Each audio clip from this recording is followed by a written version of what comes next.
So, today we'll be talking about Newton's universal law of gravitation.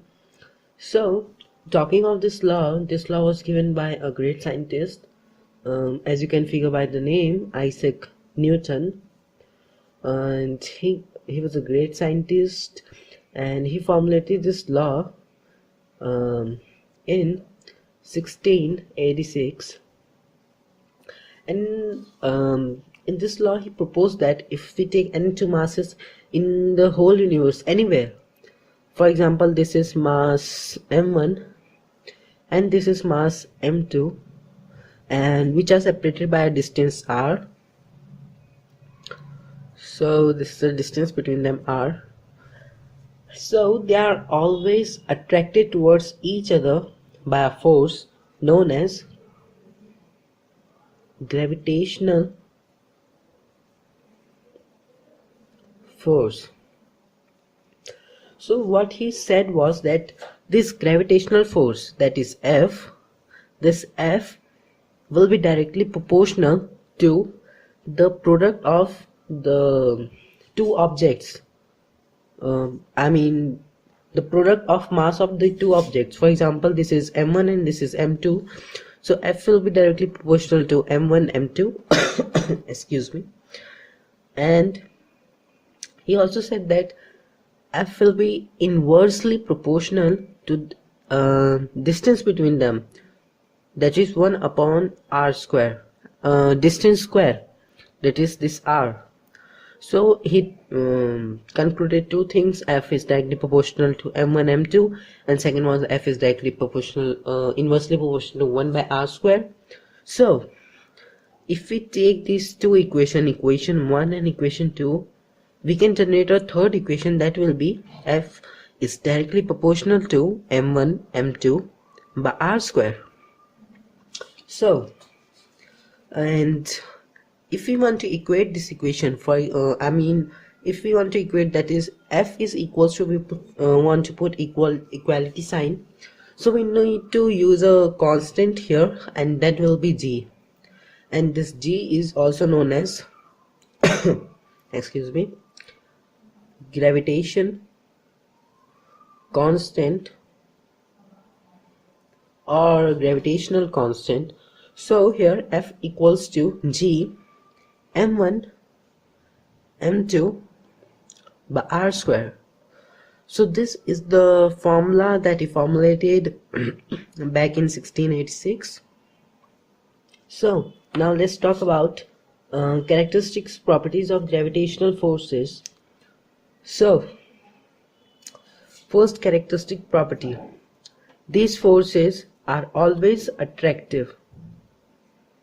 And I am writing in shortcut, you can also make your own notes. So these gravitational forces are always attractive forces. This is the first characteristic property. Now coming to second one. And these gravitational forces are the weakest forces that exist in the nature. So these are the weakest forces in the nature. Okay, now let's come to third one. Suppose there are two objects, one is m1, let's take this is sun,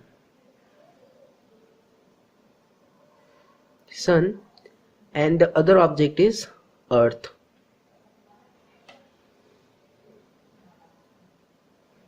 So let's take distance between them to be r, and this is m1 and this is m2. Okay, so as you know, between distance between sun and earth, there are many other planets and objects, like here is Mars, Mercury, and asteroids. So the one of the main characteristic properties of gravitational force is that it does not depend, quoting my words, does not depend on, it does not depend on medium, that is whether it is water between them, or it is air, or it is vacuum. It does not depend on them. And the second thing is, it does not depend on medium, comma, intervening objects. Intervening objects, by which I mean that all these Mars, Mercury, asteroids will put no effect in the magnitude of gravitational forces. So F will be equals to G m1 m2 by r square only. So this is the third characteristic property of gravitational force. So now coming to fourth, and these are central forces. And now what do I mean by central forces? So if I take two objects, this is m1 and this is m2, so the attraction between them will be from center to this center. So what do I mean by all this is, they act along the line joining the centers of two bodies. I repeat my words, they act along the line joining the centers of two bodies. So that is, they are central forces. And fifth and the last point of this is, for example, this is a small mass m1 and this is a very big mass m2. Okay, gravitational force is acting between them, that is F, distance is r. So what a common person would think is that this object m2 will have a greater, first of all, here m1 is very less than m2.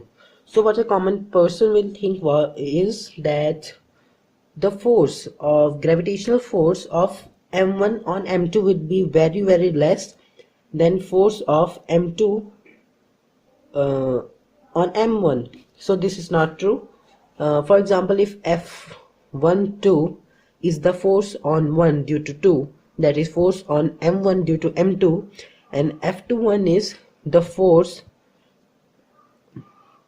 F21 is the force due to 2 on 1. So I apologize. F21 is the force on 2 due to 1, then they will be equal and opposite. So this is the main characteristic properties of gravitational force.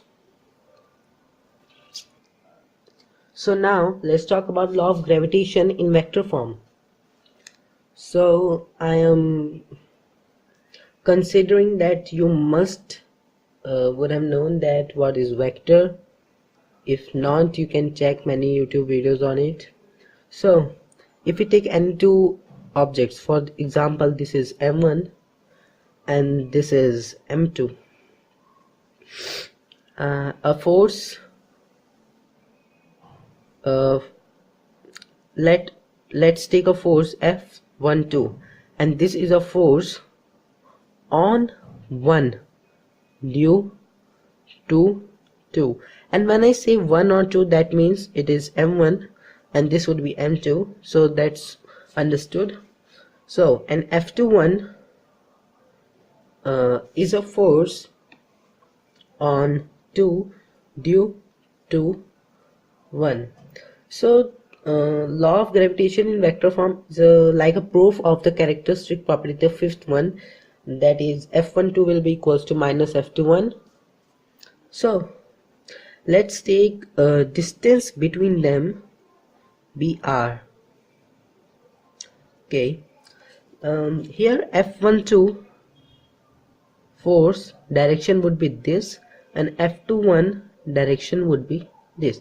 So you must be thinking that F12 is force on 1 due to 2, force on 1 due to 2, so the direction should be this. But mind you, the first statement that we read was these gravitational forces are always attractive in nature. So considering that, let's take R12 as a unit vector towards this direction, and r21 another unit vector due to this direction, and we are considering r12 is equals to minus r21. Okay, the plan got okay. So let's take F12. Let's find gravitational force F12. So it will be G m1 m2 as we have read before, and here there would be a slight change, here also r square, and this force is towards this direction, towards unit vector r12. So this will be r12 unit vector here. Okay, let's take F21. As you must have figured out till now, it will be gm1 m2 by r square, and as you can see the similarity here, F21 is towards this direction and r21 is also towards this direction. That's why we are using in the formula like this. So let's take r21 here. So we know this relationship. Let's take this equation 1. So using this equation 1, what we can do is that using equation 1, if we substitute this value in this equation, so we'll get F12 is equals to G m1 m2 by r square, and here will be minus r21, and here would be a minus sign. So F12 will become minus G m1 m2 by r square and r21 unit vector, but with a negative sign here. So if we compare this, if we compare this and this, you can easily figure out that F12 will be equals to minus F21. So this was the law of gravitation in vector form.